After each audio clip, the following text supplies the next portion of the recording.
On Sunday, September 9th, 1984, Dave and Sandy Lutkins sat down for lunch with some friends at a pizza place in the small, tight-knit community of The Dalles, Oregon.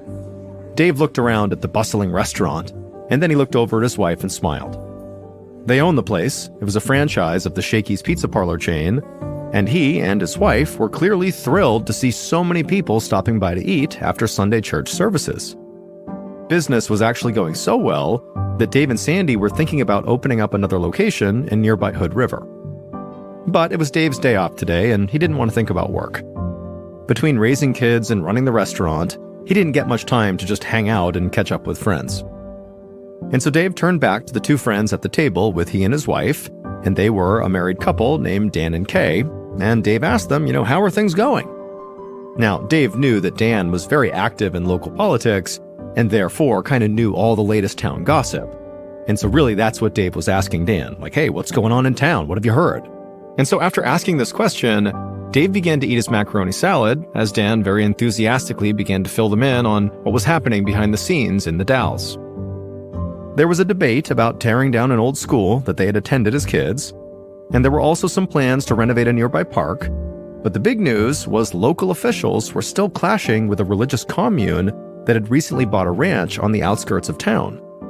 And the people in this town were complaining that some of these commune members dressed very funny and they smelled weird, like they could be homeless or something. And worse yet, according to the townspeople, this commune had apparently bussed in actual homeless people from around the country and then registered them to vote. And so as Dan was talking about this, he couldn't help himself and just shook his head and said, what would happen if these weirdos from the commune took over? As Dave listened, he thought about his own experience with this commune. He actually didn't have any complaints about them. In fact, sometimes a few of them would venture into town and come to Shakey's to eat, which was great for Dave and Sandy, and they never caused any problems, and they always paid for their food, so really Dave had no complaints. And so Dan continued chatting for a bit longer about the commune and about some other topics around town, and then eventually they all finished eating their lunch, and they stood up and said their goodbyes and went their separate ways.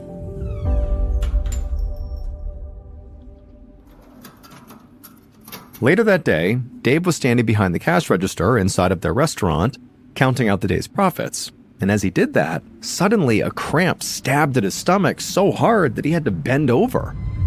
He tried to breathe through the spasm, but it only seemed to get worse, and then also he was hit with a wave of nausea. Dave knew Sandy was outside in the car waiting for him, and so he pushed through the pain and finished at the register, and then he went to the doors, walked outside, locked up behind him, and made his way over to the car. Once he was inside, he told Sandy about this pain he had, and he told her he felt nauseous, and he said, I just gotta get home. And so Dave drove as fast as he could back to their house, trying to keep the nausea at bay, and as soon as they pulled into the driveway, Dave hopped out, ran inside the house, ran into the bathroom, locked it behind him, and then he just began vomiting practically nonstop into the toilet. A minute later, Dave heard Sandy knocking furiously at the door, and Dave grabbed onto the bathroom sink to kind of pull himself back to his feet, and he reached over and unlocked the door.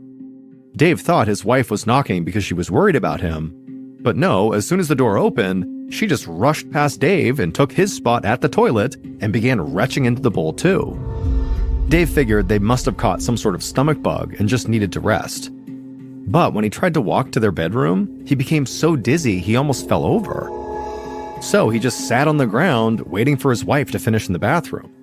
And as he waited, Dave put a hand to his forehead and felt how hot he was getting. His body became slick with sweat as chills ran down his body, and his stomach began to cramp up again very painfully.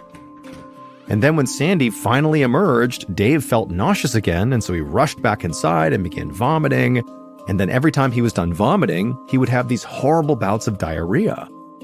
And so when Dave came out of the bathroom the second time, he found Sandy lying on the bed. She was pale and there was sweat running down her face, and she started saying something to him, but when she spoke, her words were slurred and unsteady. At this point, Dave was really beginning to worry. It seemed like they both might not just have a stomach bug, that this might be something kind of serious and they might need medical attention. But at the same time, Dave wasn't sure he could even drive them to the hospital with how he was feeling. And so Dave just climbed onto the bed next to his wife, and the two of them just laid there for several hours, hoping that whatever was going on with them might begin to taper off. But after several hours, Dave was still feeling incredibly weak and horrible. And so at this point, Dave decided they couldn't wait any longer to get help. He knew that he and Sandy were now so dehydrated that he was worried they could pass out or something.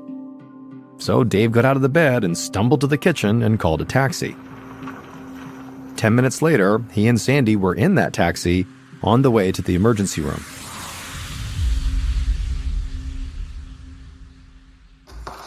After a short ride, Dave walked inside of the emergency department with Sandy leaning on his arm for support.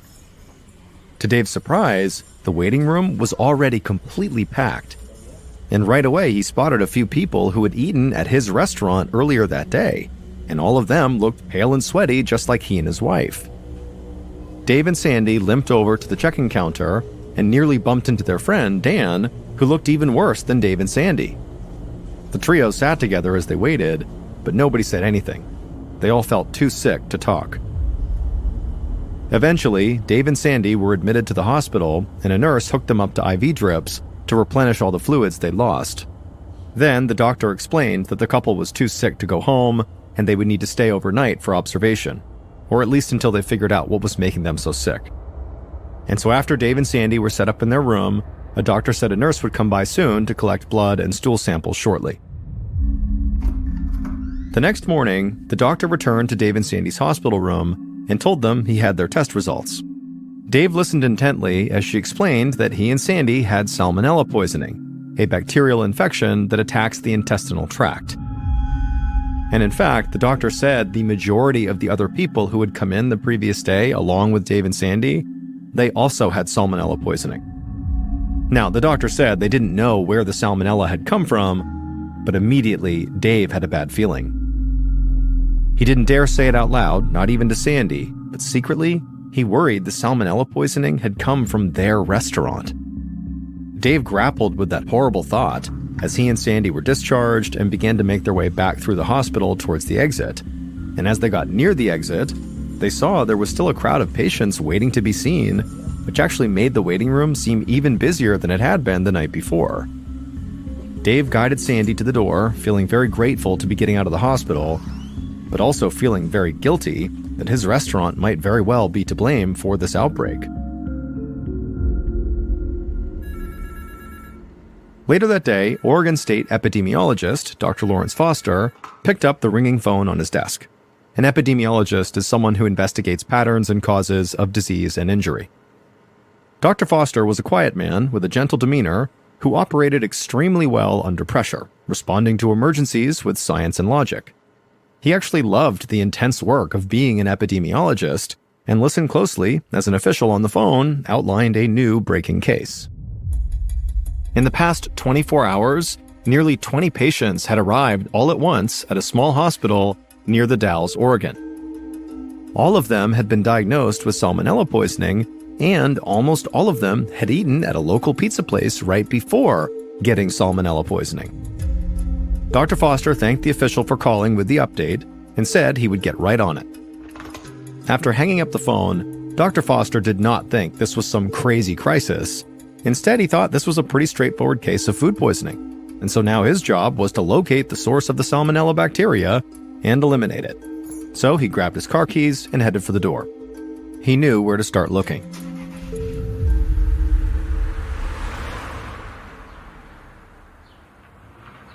About an hour later, Dr. Foster pulled up to Shakey's Pizza Parlor in the Dalles. It looked like an old-school pizza joint with a large hand-painted sign and Adirondack chairs out front. The restaurant was closed for the day, but the doctor had picked up the keys from Dave Lutkins, one of the owners, on the way over. After opening the door, Dr. Foster stepped inside and slipped on a pair of latex gloves. The first step to pinpointing the exact source of the salmonella outbreak was to gather food samples and then take them back to the lab to be tested. And so that's what Dr. Foster was here to do, get those samples. And then while the food testing was underway, members of Dr. Foster's team would interview the restaurant's employees, while others would talk to the patients at the hospital who had fallen ill. And so Dr. Foster began walking around the empty restaurant, stopping periodically to look closer at table surfaces and kitchen equipment and whatever else he could see. And then eventually he walked over to the large walk-in refrigerator, and when he poked his head inside, he saw there were rows of plastic containers holding the restaurant's salad bar offerings. Fresh veggies, several kinds of lettuce, garnishes, and dressings. And right away, Dr. Foster felt like this very likely could be where the salmonella came from. He knew from experience that the raw ingredients on an open-air salad bar were a very common source of food poisoning. And so Dr. Foster worked his way through the walk-in fridge, carefully plucking out samples of each food item using sanitized tweezers and placing them all in the small plastic containers that he'd brought along. By the time he left the restaurant, Dr. Foster was certain the samples he had taken would crack the case in no time. Later that week, Dave Lutkin sat in a corner booth at Shakey's, dejectedly staring out the window. He and Sandy had been sick for days, but he was feeling better and the delirium had finally gone away. However, coming back to his senses was no picnic. Even though he had deep cleaned and reopened his restaurant and had shut down his salad bar just in case, word was all over the news that their restaurant, Shakey's, had very likely caused the big salmonella outbreak. And so as a result, Dave and his wife had not seen a single customer all day, or all week for that matter. Dave let out a sigh as he thought about all the money they were losing, but even worse than that, 13 of his employees were still sick, and dozens of his regular customers had fallen ill and were still dealing with symptoms. Suddenly, the ring of a telephone pulled Dave away from his negative, spiraling thoughts, and so he rushed to the counter, hopeful whoever was calling was a customer, maybe looking to place a takeout order. And so he brought the receiver to his ear, and the second it was against his ear, he quickly had to pull it away, because on the other line was a man who'd gotten sick after eating at Shakey's, and he was screaming at Dave through the phone, threatening to sue him. And so Dave just sat there listening as this guy accused him of feeding his customers dirty produce. Dave had gotten dozens of calls just like that one, and he was starting to worry that they would never end. Once the yelling man had said his piece and hung up, Dave walked back to the booth, shoulders slumped. Then he turned back to the window and went back to scanning the streets for customers he knew would never come.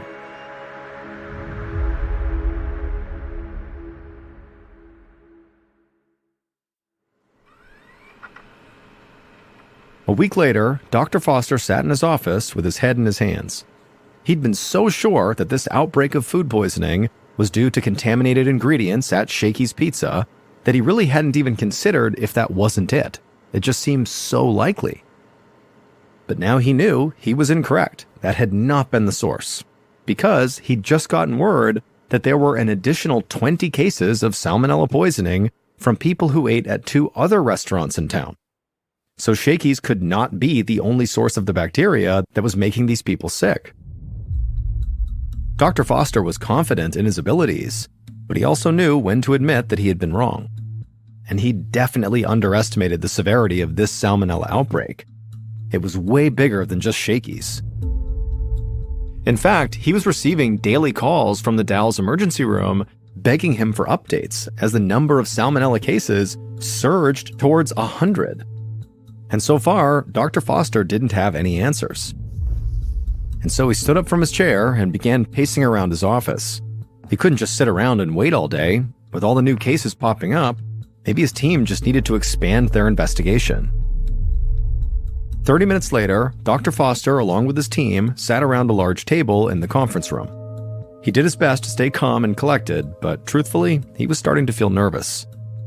He told his team that all they knew for sure right now was that all these people who got sick had gotten sick after eating at 3 different restaurants, all in the Dalles. And then after saying that, he opened up the floor to discussion. He basically wanted people to come up with more ideas about where the salmonella outbreak could be coming from. And so after going back and forth for a few minutes, kind of rehashing the same details everybody knew, one scientist who'd been quiet during the entire discussion so far suddenly spoke up. He wondered if maybe the salmonella could have somehow entered the town's water supply. If the bacteria was in the water supply, then it kind of made sense that it was now being found in multiple locations. Dr. Foster considered the alarming implications of this possibility. If the salmonella was coming from the water supply, there was no telling how much bigger this outbreak would get. Dr. Foster told the scientists to gather his things. They were going to go to the Dalles to check their water.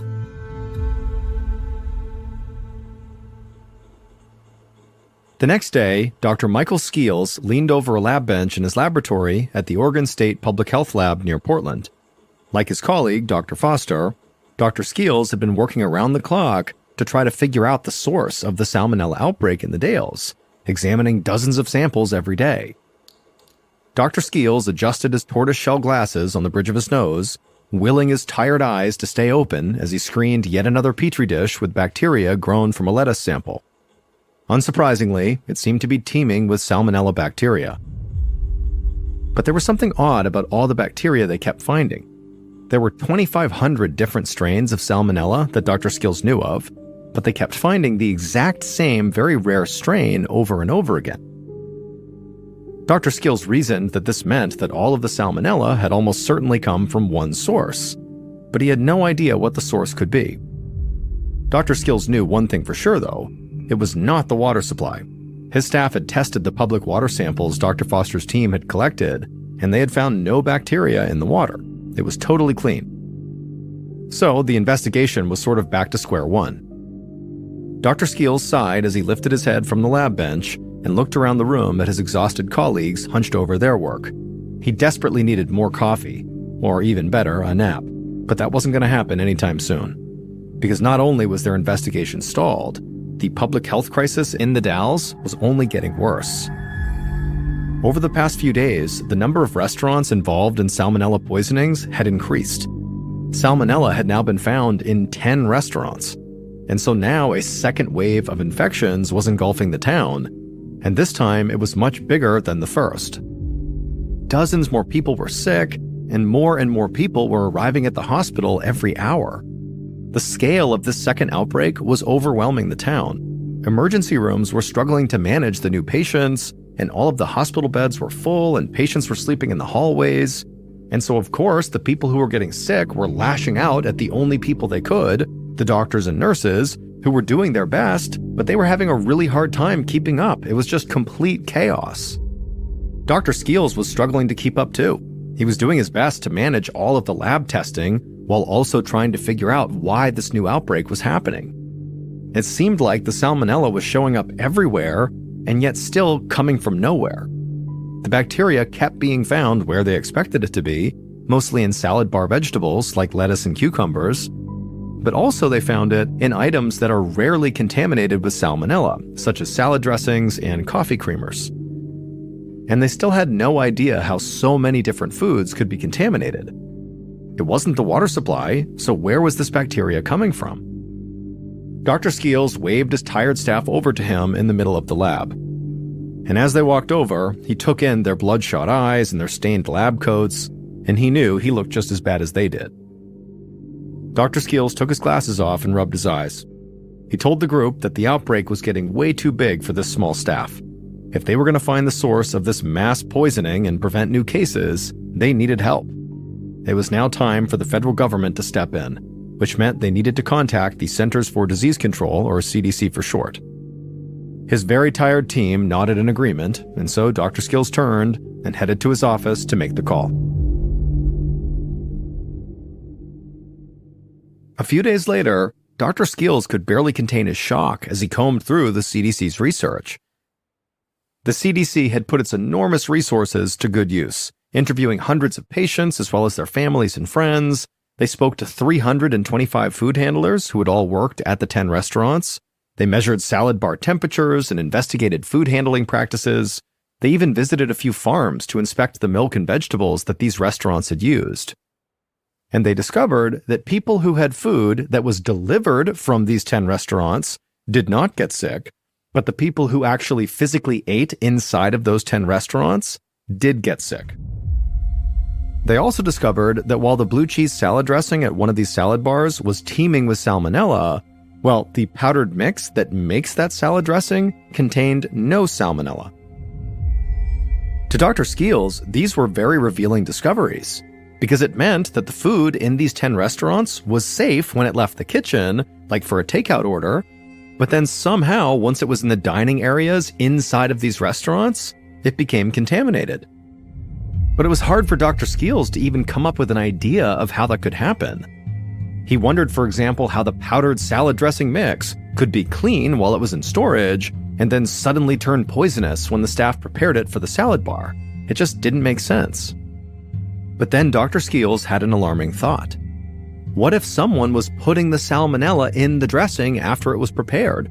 Or putting the salmonella in the food once it was inside of the dining hall? I mean, if this was done by a person, then it all made sense. Dr. Skeels realized that he was imagining a possibility that seemed too far-fetched to be true.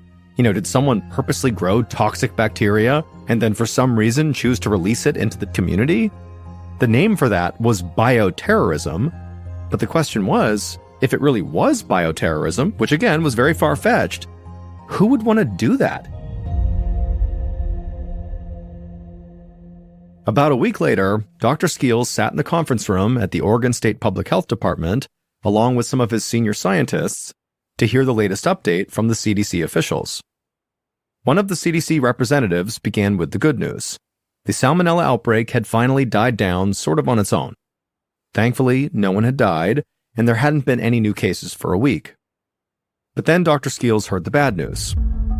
They still did not know what, or who, had caused the 2 waves of salmonella cases that sickened an incredible 700 people. But the more they'd learned about these outbreaks, the more everyone seemed to agree with Dr. Skeels.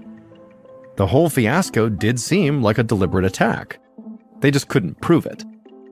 The CDC said they were going to continue their investigation, but it seemed like for now, the crisis was over. Dr. Skeels was relieved to return to his usual work, but he felt haunted by the fact that he hadn't solved this mystery.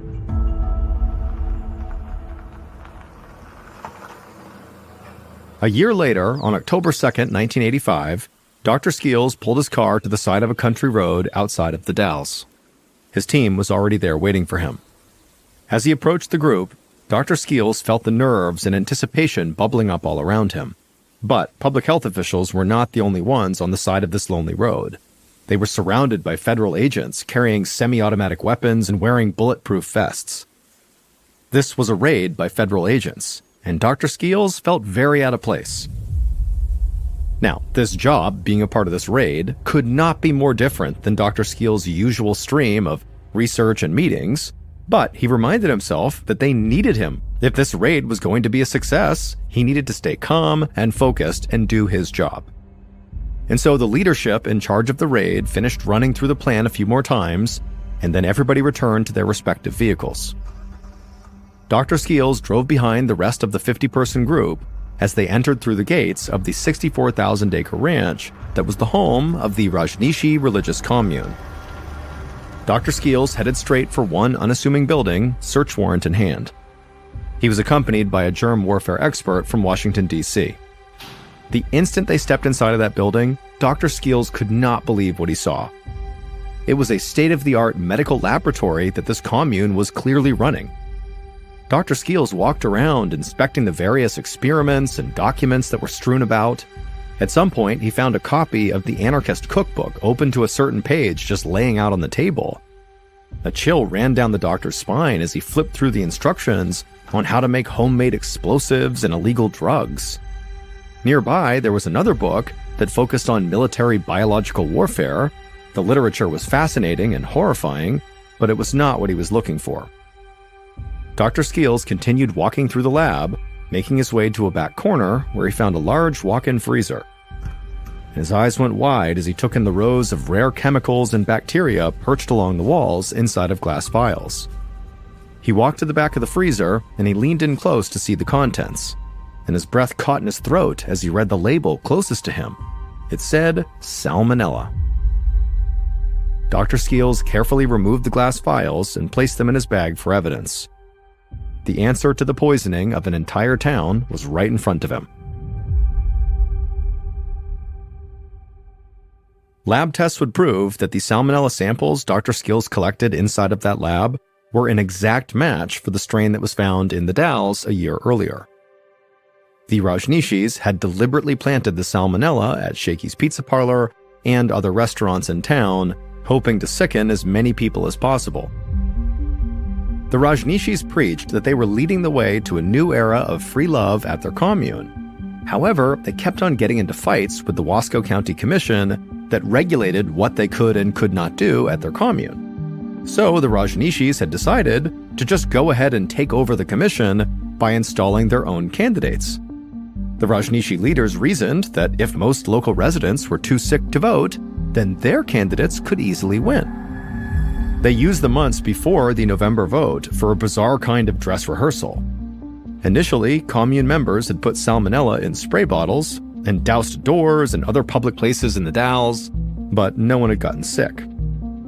So, in early September, they tried spraying salad bars in 10 local restaurants. For good measure, they also sprayed other items like the salad dressings and coffee creamers. And this attack did exactly what the commune leaders hoped for. Hundreds of people got sick. But amazingly, this was really only the start of the Rajneeshis' plot to win this election. They were going to poison people's food with salmonella, but also they did intend to poison the Dalles water supply with salmonella, and one of their members did get access to the water supply, but for some unknown reason, the plan failed, and so no one got sick from the water, and therefore not enough people got sick, and so enough people turned out to vote, and so the cult's candidates lost the election, despite having bussed in all those extra homeless people to vote for them. It just wasn't enough.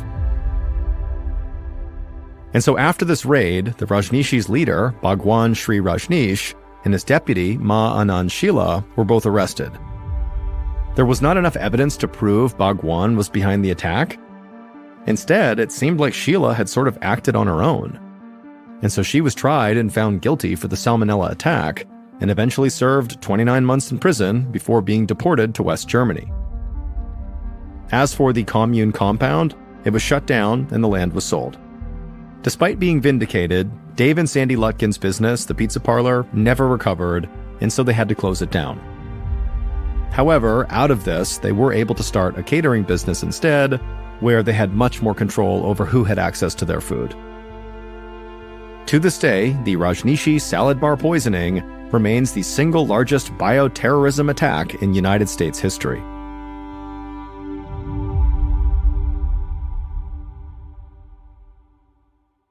In 1989, 22-year-old Eloise Lindsay was a fresh college graduate, and she was at a crossroads in her life because even though she just earned her degree, she really didn't know what she wanted to do with her life. And because she was an experienced backpacker, she thought a good way to, kind of get her life together would be to go on a sort of retreat, go out into the woods, go out into nature, and kind of find herself.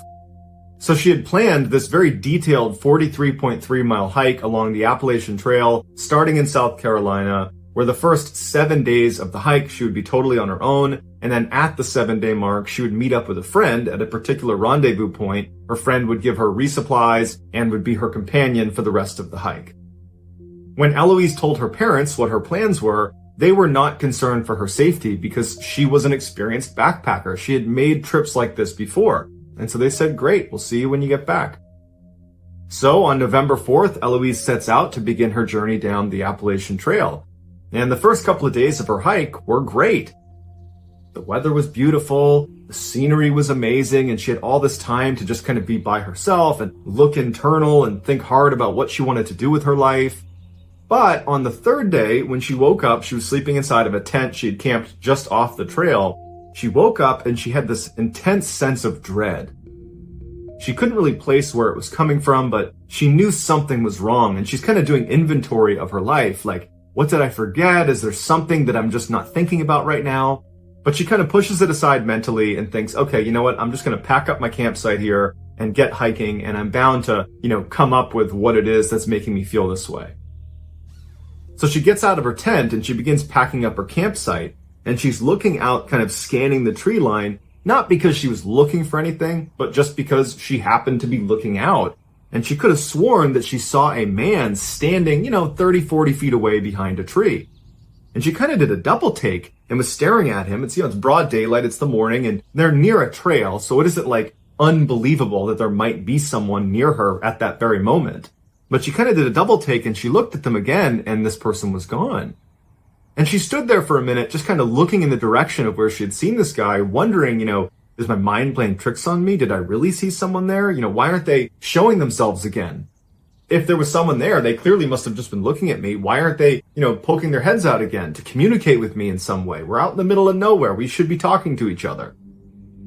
But the guy never shows himself again, and so as she's standing there wondering what she should do, she isn't ready to yell out to this person because there's part of her that's a little bit nervous about yelling out to some stranger in the middle of the woods. But she starts to get this really intense feeling that she's being watched.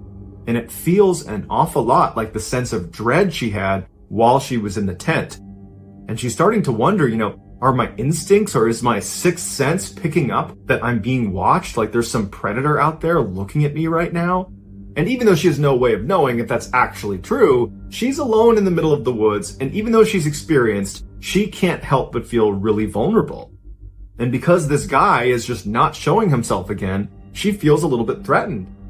And so she begins to panic and she starts packing up all of her stuff as quickly as she can, and as soon as she can, she takes off down the trail away from that guy she saw in the woods. As she was walking down this trail, she couldn't help but think someone was right behind her, and she kept turning around to see if this person or whoever it was behind her, and no one was ever there. But this visceral feeling that she was being watched, that sense of dread she had, it just was not going away. And so she started walking faster and faster. Before long, she was running, and she's realizing that she's in a section of the Appalachian Trail that's very remote. She's not near civilization. She's not near her next rendezvous point. And so she's thinking to herself, I need to get off this trail. I need to get to a road. I need to get away from here as soon as I possibly can. And so her options were to continue on this trail for several miles, and it would probably take her until well into the night before she was going to reach civilization, or she could take a shortcut. Because she believed there was a road that was running parallel to her trail, but it was way down the mountain. It would require leaving the trail and basically cutting through the wilderness to get down to this road, but she was pretty confident it was right down there. And because this threat of this person or thing following her was so intense for her, she decided to leave the trail. She couldn't stand the idea of having to spend another night out in the middle of the woods with this person stalking her. And so she walks up the trail and starts running down the mountain. It wasn't long before she started to hear audible sounds coming from what she believed to be this person that was following her. And she would turn around and there'd be no one there. And then she started to walk, trying to listen as she's walking, and she would hear footsteps far away from her, and she'd turn and there'd be nobody there, but she was certain someone was following her. Someone was stalking her. And the sounds that were coming out of this person, this animal, whatever it was, they sounded like, a deep male voice, but you couldn't recognize if it was a language of some kind. It just sounded more like a grunt or a yell of some kind. And so her heart rate's elevated, she's panicking, and she's walking as fast as she can just through the middle of the wilderness, hoping she's walking towards this road. But after walking and running for miles into the middle of nowhere, she has not come to a road. It's now completely dark out, and she knows she's lost. And so she has to set up camp in the middle of nowhere, and she knows somewhere out in the middle of the woods is some person or something that is stalking me. And she's all alone. She has no way to contact anyone. She doesn't have a cell phone. It's 1989. And so she sets up her campsite and she gets in her tent. She zips it up and she lays there hoping she doesn't hear any sounds. And sure enough, within minutes of being inside of that tent, she starts hearing those audible sounds coming from somewhere in the forest. And she hears what sounds like heavy footsteps walking around the perimeter of her campsite. All night long, she hears this. But luckily, they don't come up right to her tent. So there's some separation between her and whatever is making these sounds. And then finally, the sun comes up. She is out of that tent, packs it up, and continues running in the direction she hopes is the road. And of course, all day long, she has that sense that someone is watching her. She's hearing footsteps coming from behind her. She would turn. She doesn't see anything. She would hear that audible grunting sound or that low voice coming from somewhere behind her. But again, she would never see whoever it was or whatever it was that was making the sound. And then again, the sun is starting to set and she has not found the road. She hasn't found a trail. And she's thinking to herself, I can't even backtrack because if I turn around and start walking backwards, I'm bound to run into this very thing I'm trying to escape. And so once again, she sets up her campsite in the middle of nowhere. She gets inside, and as soon as she's laying in her tent, she starts hearing those heavy footsteps somewhere out in the woods, kind of walking around the perimeter of her campsite. She's hearing that low, audible sound that she can't quite place. And at some point she falls asleep. She gets up the next morning. She jumps out of her tent, packs it up, and starts running, hopefully in the direction that will bring her to civilization. A couple days later, when Eloise was supposed to meet her friend on the trail at the 7-day mark and they were going to finish the hike together, well, Eloise doesn't show up. But after several hours, when Eloise did not show up, her friend left the trail and contacted authorities and filed a missing person report. And the police would launch this massive search for Eloise along the stretch of the Appalachian Trail where she had said she would be. And for the next 14 days, hundreds of police and volunteers and helicopters are scouring this area, and there's no sign of Eloise. And so after 14 days from the time her friend filed the missing person report, the police had to turn the search off, and they say, look, we can't find her.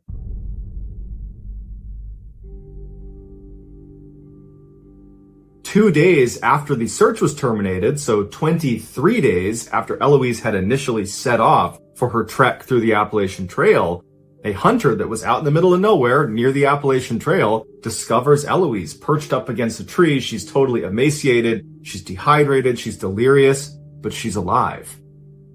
At first, she was terrified of the hunter because she believed the hunter was this person that had been following her. But when she realized he was there to help, she went with him. She was brought back and brought to a hospital, and she was checked out. And besides being dehydrated and, emaciated, she was okay. And she would detail in multiple interviews and in her official statement that she had been chased for the past almost 3 weeks in the middle of the woods, and she doesn't know who it was or why they were chasing her. And then interestingly, she said right before she was found, so a couple of days before this hunter finds her, this person, this thing, whatever it was that was following her, got so close to her a couple different times that she was so scared she ditched her backpack that contained all of her life-saving equipment, like her sleeping bag and her tent, and it had some food and water in there. She ditched that so she could be lighter, so she could run faster away from this thing that is chasing her in the woods. So you gotta figure, you gotta be at such a high level of fear that you're prepared to ditch the one thing you really require to survive out in the wilderness, which was her pack full of supplies. And then, after she's ditched her pack and she's run for some distance, she's got no supplies, no food, no water, she stumbles across this tree in the middle of nowhere that wedged inside the trunk is a cache of donuts and pound cake.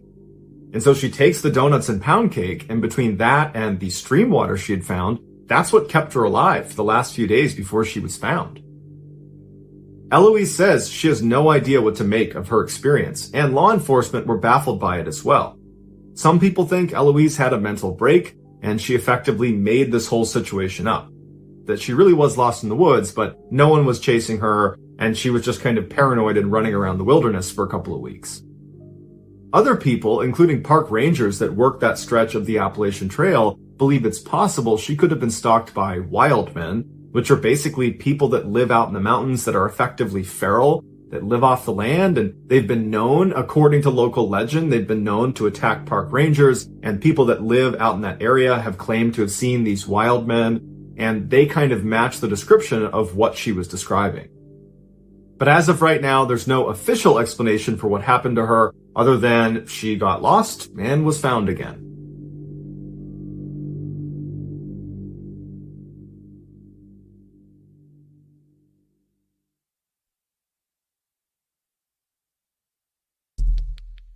Our next story is called The Dream.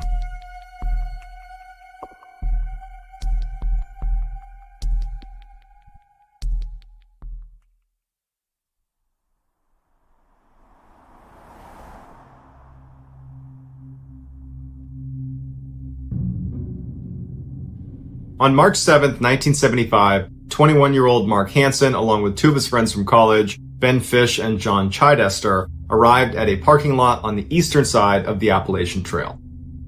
All three of the young men were in incredible physical shape and were excited to spend their spring break challenging themselves on some of the trail's most rigorous hikes.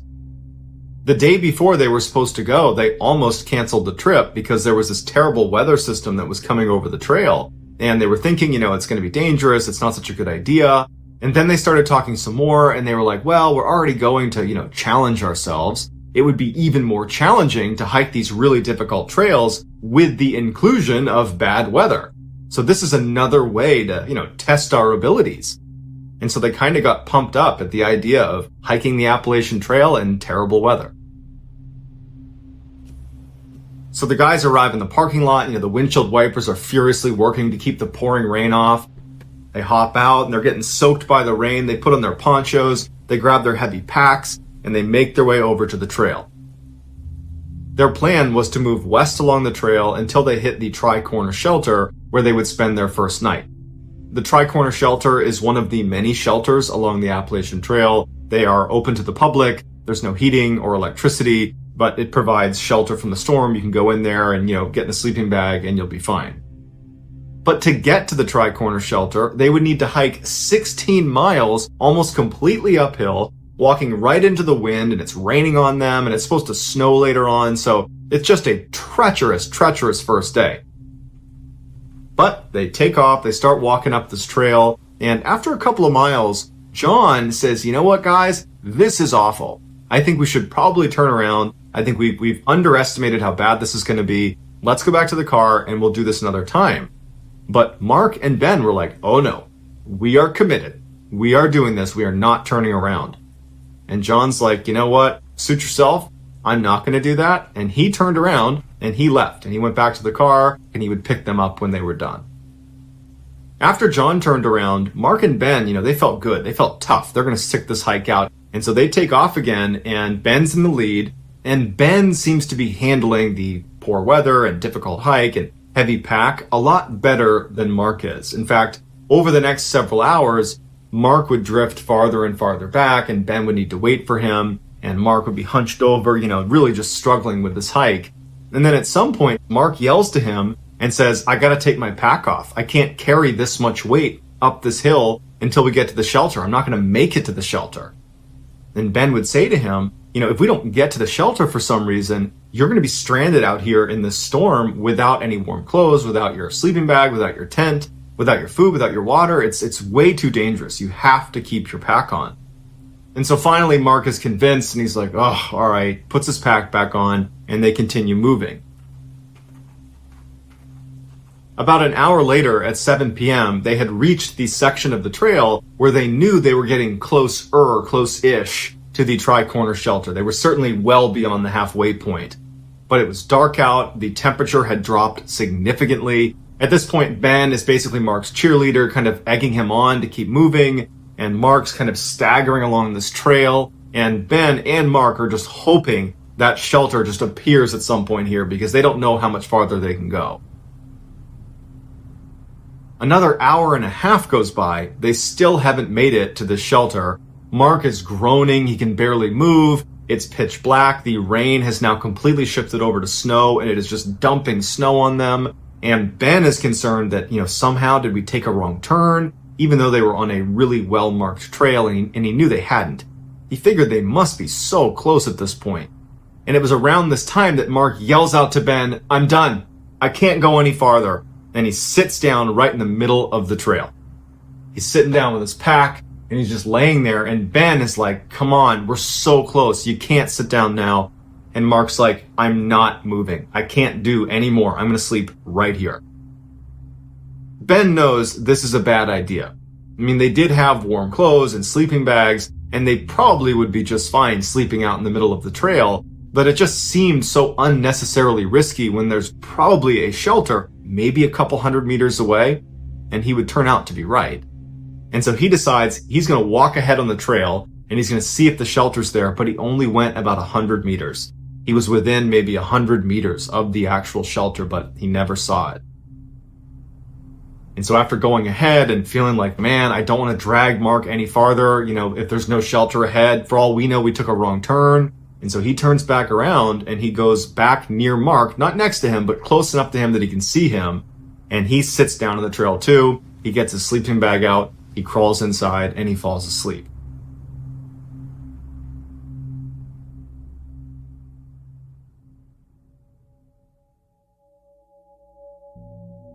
That night, Ben would have this vivid, horrible nightmare where he heard Mark screaming for help, yelling for Ben to come save him as he's being dragged off the trail into the forest. And it scared him so much that Ben woke up and he looks down the trail to where Mark is, and he can see Mark's backpack is sitting right on the trail. And so he thinks, oh, Mark's still there. And he's so tired, he's not about to get up and go check. He's like, that was just a dream. And he goes back to sleep. The next morning, when the sun comes up, Ben gets up again, and the first thing he does is he looks over at Mark, and he sees the pack, but he realizes that Mark is not there. It's just the backpack. And so Ben jumps up and he yells for Mark. He doesn't get a response. He's looking around thinking he's got to be around here, but he's not. It snowed that night, so any tracks Mark would have left to show where he went to were now covered up. And that's when it dawns on Ben that that dream he had the night before, that might have been real. And he has this sinking feeling that something horrible has happened to Mark and that he didn't save him. And so he thinks, I gotta get authorities. He grabs his bag. He leaves Mark's there because he's thinking maybe he'll come back and he'll grab it. And Ben turns and runs down the trail in the direction he hopes is towards this tri-corner shelter. And he can't believe it when literally 200 meters away, he finds the tri-corner shelter. They were that close. And inside are other hikers. He was able to get one of them to run down and get park services to know that they have a missing hiker on the trail. Searchers were dispatched to the area where Mark and Ben had been sleeping on the trail. The first thing they did is they went to his bag, and inside were all the things he would need to survive out in the wild. His tent, his warm clothes, his sleeping bag, his food, his water, everything. It was all left there. Over the next few days, hundreds of searchers combed the area. They had helicopters overhead, and they made no significant discovery. However, one park ranger discovered this huge cave that was not that far away from where they had been sleeping. And inside of this cave, this ranger said a large mammal had been staying recently. It was not there now. And there was all these animal bones inside the cave. So it was obviously a predator of some kind. And so there was speculation that between this cave that probably held, a bear or something like that, and Ben's dream that probably was reality of Mark being pulled off the trail screaming for help, that maybe Mark was attacked by some animal that dragged him away.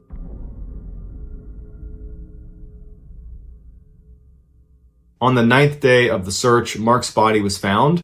It was located 3 miles down the hill from where he and Ben had been sleeping up on that trail. Mark was positioned up against a tree. His jacket was open, his gloves were off, and his boots were off, and they were placed right next to him. An autopsy concluded he must have died within 24 to 36 hours of leaving that trail.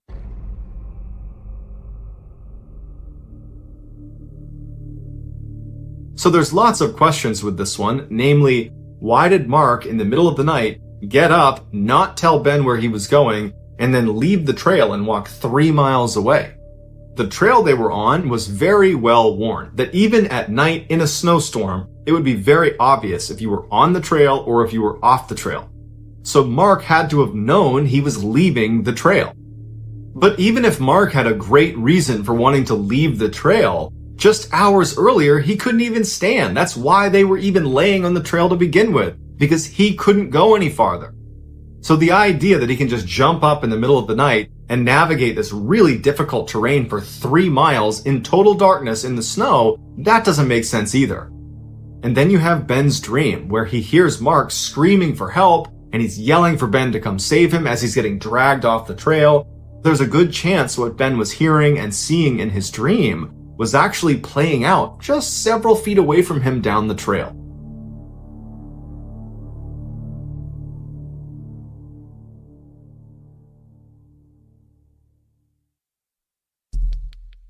The next and final story of today's episode is called Big Footprint.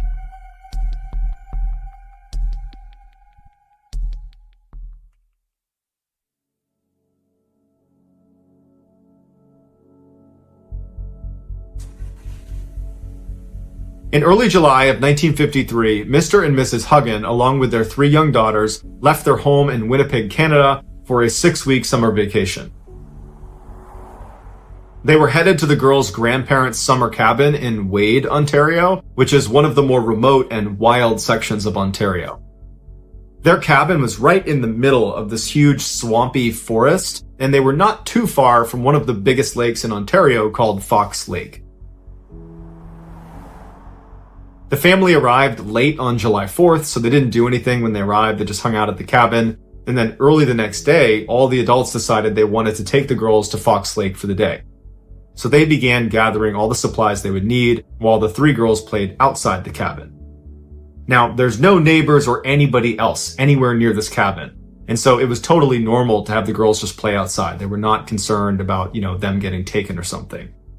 And so the 2 older girls played in the front yard of the cabin, and Geraldine, the 5-year-old, was playing on the side of the cabin. So the 2 girls in front couldn't see Geraldine, and the adults, they were keeping their eye on all 3 girls, but they were mostly just kind of going in and out of the cabin, getting their stuff together, periodically poking their head out, but the girls were fine. At 10 a.m. that morning, the parents had finally packed up the car, and they were ready to collect the girls to head over to the lake. And so they went outside, they got the 2 girls that were out front, and they went to the side of the house, and they couldn't find Geraldine. Now, they weren't worried because where could she have gone? And so they walked around the house, they're yelling for Geraldine, and they asked the 2 girls, have you seen Geraldine? Where'd she go? And they're like, oh, we don't know. She was just over on the side of the house a minute ago. And so they can't find her outside. And so they go in the cabin thinking she must have gone in there because that's the only place she could be. But after thoroughly looking through the cabin and not finding her, they started to get a little bit more worried. At this point, the adults start talking to each other and they're saying, did anybody see Geraldine in the past couple of minutes? Has anybody seen her? And they all said, yeah, I poked my head out the window and I saw her within the past 10 minutes right on the side of the cabin. And so they all agreed within the past 10 minutes, they had seen her right outside the cabin. So they're alarmed they can't find her, but they're thinking, we're gonna find her. They go back outside and they're looking around and they're yelling for her. Now, this is such a remote section of Ontario that there's really no noise pollution and sound travels really, really well. And so when they were yelling her name, it was booming through the woods. And even if Geraldine had, sprinted for 10 minutes away from the cabin, she still easily would have been within earshot, and all she had to do was just, yell back and they would see her. But she didn't yell back, and there was no sign of her anywhere. And so at this point, the family is panicking, and so they call the police. The police show up, and they're looking around thinking, we're not going to be able to search this very effectively on our own. This is a huge, wild, remote section of Canada. And so they called in some professional trackers that were familiar with this area to come in and help them with their search. They also called the army in Winnipeg to send over some people to assist as well. But as soon as the search started, the skies opened up and dumped rain all over the entire area, basically washing away any footprints that they could have used to potentially find her. As the day wore on and the sun was starting to set and there was still no sign of Geraldine, her father said something to the searchers that was intended to help them find his daughter, but it was just this incredibly heartbreaking comment. And what he told them was his daughter was afraid of the dark, and that once it got dark out in the woods here, she's just going to sit down and cry. And so that will stop her from moving farther away from us, hopefully, and we should be able to find her. But they didn't. And for 3 days, they looked everywhere for her, and there was no trace of her.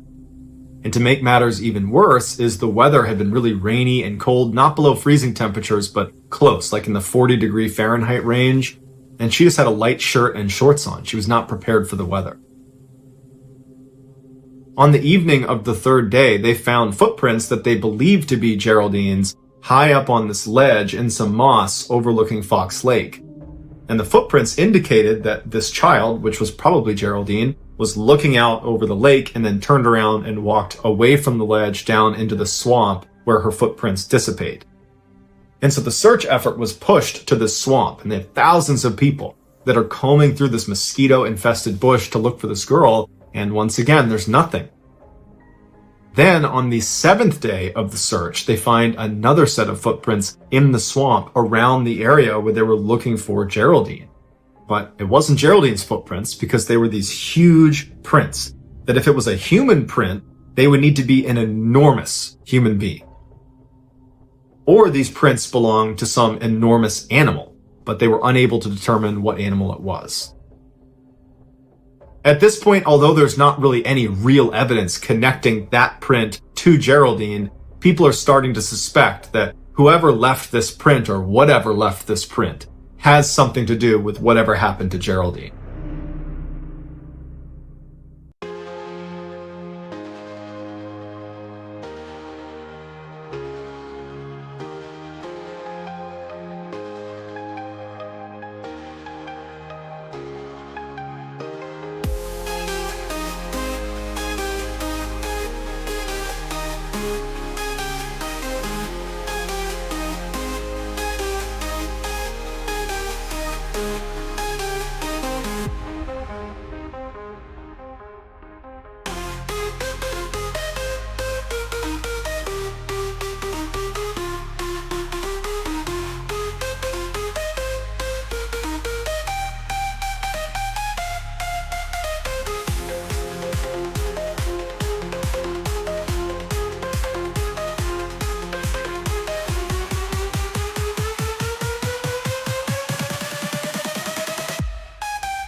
2 days later, so 9 days after Geraldine has gone missing, some of the professional trackers were 2.5 miles away from where that large print was found in that swamp and where Geraldine's footprints were found up on that ledge. They found a piece of her plaid shirt 2.5 miles away on the eastern shore of another lake called Long Lake. And so they pushed the search effort over to that section of Long Lake, and within 24 hours they would find Geraldine's remains.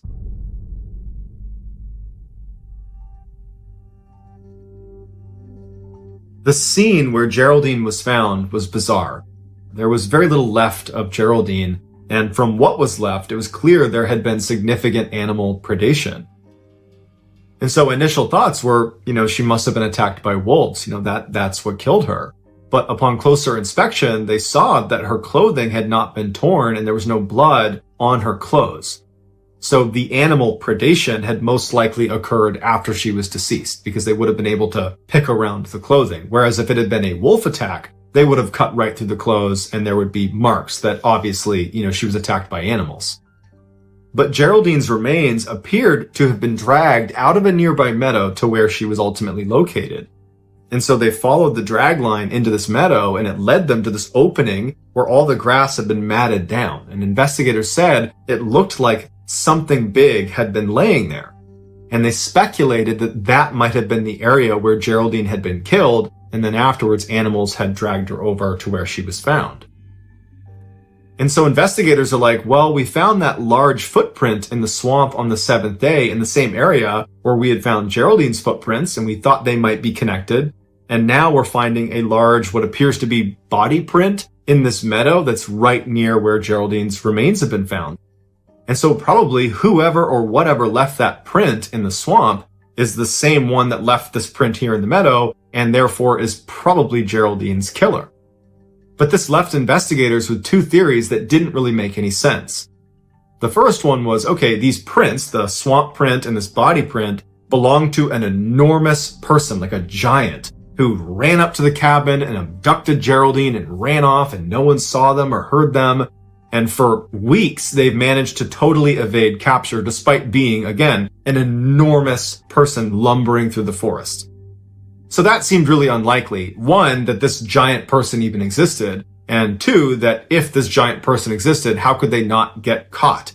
They're so big running through the forest, they would be easy to spot. But if you rule out the enormous person theory, you're left with the enormous predator theory, which does make more sense on the surface because there are enormous predators that have attacked humans, so that does happen. But when they looked at her remains, they ruled out a wolf attack, and really, they ruled out animal attacks. But if this is an enormous predator, how did it kill Geraldine? The family was told that unfortunately, because there wasn't enough left of her, they weren't able to determine a cause of death. And so their best guess is she was probably mauled by wild animals, but they would even level with the family and say, honestly, we don't know what did this.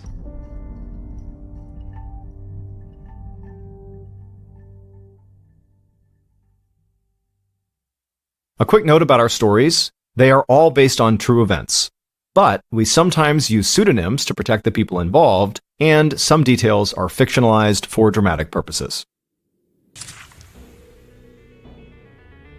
Thank you for listening to the MrBallen podcast. If you enjoyed today's stories and you're looking for more bone-chilling content, be sure to check out all of our studio's podcasts. This podcast, the MrBallen podcast, and also MrBallen's Medical Mysteries, Bedtime Stories, Wartime Stories, Run Fool, and Redacted.